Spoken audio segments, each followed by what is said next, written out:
تیرے بھر گئے ہم، جب عشق سے تیرے بھر گئے ہم، تو ہی رہا جدھر گئے ہم، تیری ہی طرف راہ نکلی، بھولے بھٹکے جدھر گئے ہم۔ حضرت زنیرہ ایک صحابیہ صلی اللہ علیہ وسلم ہے۔ حضرت زنیرہ کی محبت الہی میں بے تابی۔ آج ہم ایک صحابیہ کا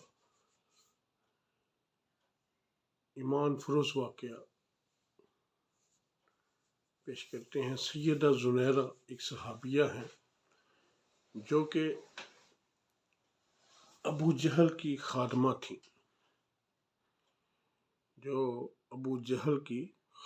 تھیں، آپ نے کلمہ پڑھ لیا، مسلمان ہو گئی۔ اور یہ وہ دور تھا کہ جس دور میں مسلمانوں پر بڑا ظلم و ستم کیا جاتا تھا، مسلمانوں پر بڑا ہی ظلم و ستم کیا جاتا تھا۔ کلمہ پڑھ لیا، ابو جہل کو بھی پتہ چل گیا۔ ابو جہل نے آ کر پوچھا کہ کیا تم نے کلمہ پڑھ لیا؟ آپ نے فرمایا ہاں، میں نے کلمہ پڑھ لیا ہے۔ اور میں آپ کو بتاتا چلوں کہ یہ صحابیہ رسول بڑی عمر کی تھی، یعنی عمر میں یہ جوان نہیں تھی، یہ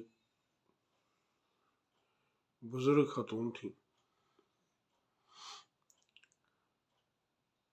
تو آپ زیادہ مشقت نہیں اٹھا سکتی تھی، لیکن ابو جہل نے ایک دن اپنے دوستوں کو بلایا اور ان کے سامنے بلا کر انہیں مارنا شروع کر دیا۔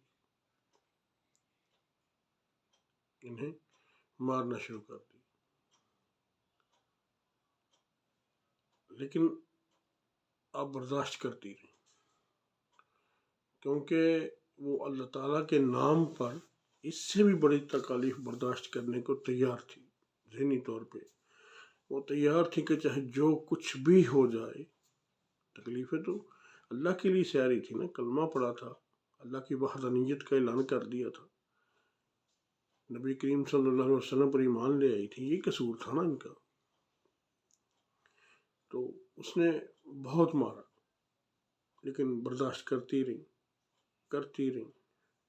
یہ ظلم و ستم سے باز نہ آیا، اور مارنے کے باوجود زبان سے کوئی جملہ، کوئی لفظ نہ کہا۔ پھر ابو جہل نے ایک دن بڑے ہی غصے میں آ کے، ظلم تو کرتا تھا نا وہ، تو اس نے بڑے غصے میں آ کے کوئی چیز ماری جو دماغ پر، سر پر لگی، جس سے لگتے ہی آپ کی بینائی چلی گئی، نظر آنا بند ہو گیا۔ اور یہاں میں تھوڑا سا تعارف بھی پیش کرتا چلوں کہ آپ قریش کے خاندان میں بنو مخزوم کی باندی تھی۔ آپ پر مشرکین اور خاص کر ابو جہل ظلم و ستم کا پہاڑ توڑ دیا کرتا تھا۔ مشرف با اسلام ہونے کے بعد حضرت ابوبکر صدیق نے انہیں بھی خرید کر آزاد فرمایا تھا۔ واہ صدیق،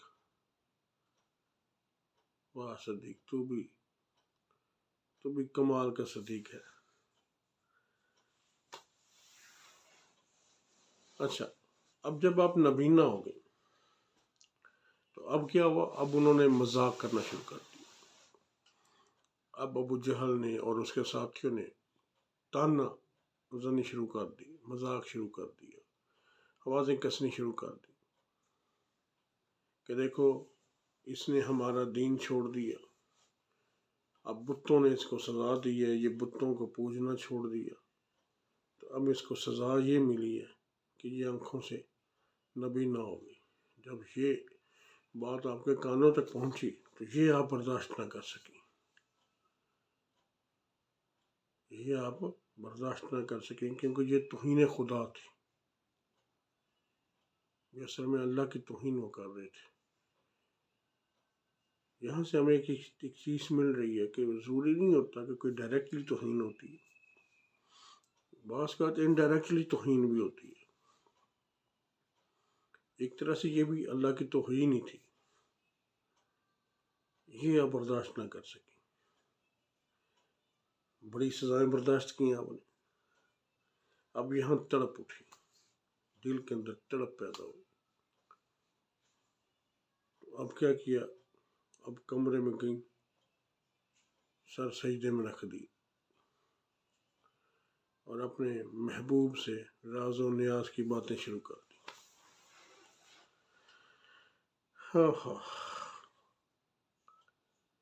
اب رب سے راز و نیاز کی باتیں ہو رہی ہیں، اور کہہ رہی ہیں، کہتی ہیں میرے اللہ، ابو جہل نے مجھ پر بڑے ظلم ڈھائے، میں نے اف تک نہ کی، وہ مجھے اور بھی ظلم کر لیتا، میں برداشت کر لیتی، وہ میری ہڈیاں توڑ دیتا، چور چور کر دیتا، میرے مولا میں برداشت کر لیتی، لیکن میرے اللہ یہ بات مجھ سے برداشت نہیں ہو رہی۔ اب وہ بتوں کا تانا دے رہے ہیں، اور بتوں کا تانا دے کے کہہ رہے ہیں کسی بتوں کی سزا ملی، اس کی بینائی چلے گی۔ مولا تو نے مجھے پہلے بھی بہت کچھ دیا، ایمان کی قوت عطا فرمائی، ایمانی طاقت عطا فرمائی، یا میرے مولا یہ تانا تیری گستاخی کی طرف جا رہا ہے، یہ میرے اللہ برداشت نہیں ہو رہا۔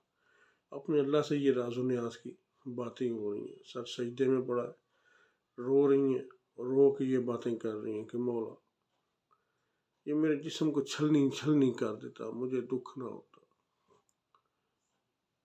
مجھے تکلیف نہ ہوتی، مولا یہ تانا مجھے بہت تکلیف دیتا، میرے مولا ان کا تانے کا رخ موڑ دے۔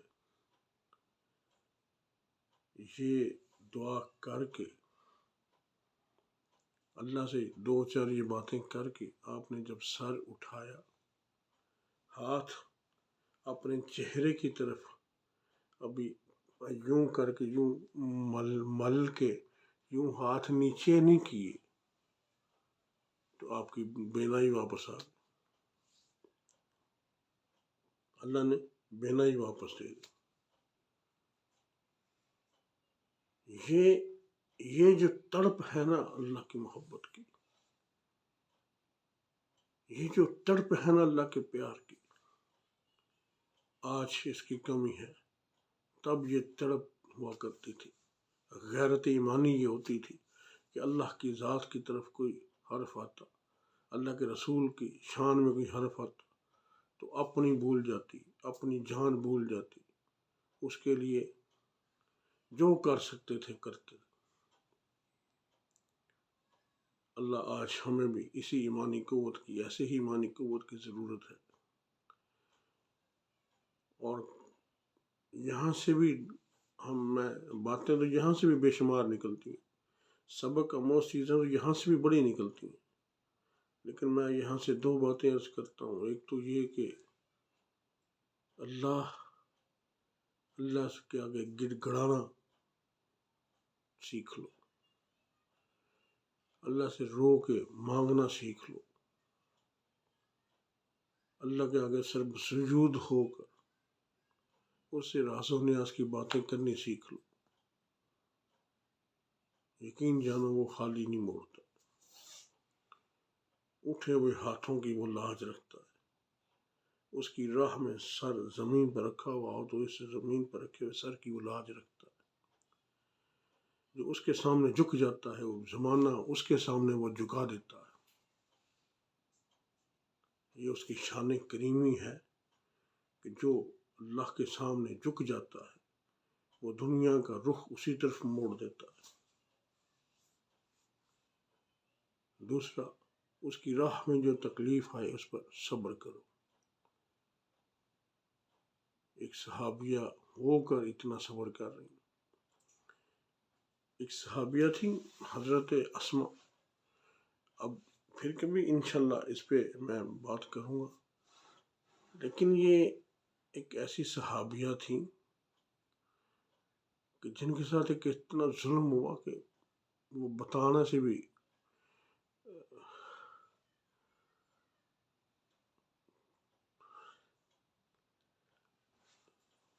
اسما ایک صحابیہ،